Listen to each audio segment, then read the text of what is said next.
এই কম্বোটি অর্ডার করলেই সারা বাংলাদেশে ডেলিভারি চার্জ একদম ফ্রি। চলো দেখে আসি কি কি থাকছে এই কম্বোটিতে।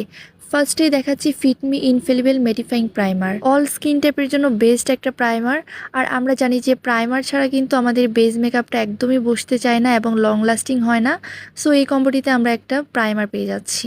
এরপর থাকবে W7 ফাউন্ডেশন। ও মাই গড, যেখানে কিনা একটা W7 ফাউন্ডেশন কিনতে গেলে তোমার 500 থেকে 600 টাকা লাগে, সেখানে এই কম্বোটিতে তোমরা এই ফাউন্ডেশনটা পেয়ে যাচ্ছ। একদমই অথেন্টিক এবং অল স্কিন টাইপের জন্য বেস্ট একটা ফাউন্ডেশন। এরপর মিনি কনসিলারটা। এই কনসিলারটা তো আমরা সবাই কম বেশি চিনি, আমাদের যে কোনো স্পটকে হাইড করে ফেলে খুবই ইজিলি। এরপর তোমরা 32 কালারের এত সুন্দর একটা আইশ্যাডো প্যালেট পেয়ে যাবে, যেটা দেখে তোমরা nude I look, colourful I look, সব ধরনের আই লুক করতে পারবে। কালারগুলো অনেক বেশি পিগমেন্টেড, যাদের চোখে আইশ্যাডো বসতে চায় না এই প্যালেটটা ইউজ করে দেখতে পারো। আই লুক করার জন্য একটা ব্যাম্বো ব্রাশ সেটও পেয়ে যাবে। এই ব্রাশগুলো কিন্তু অনেক বেশি সফট।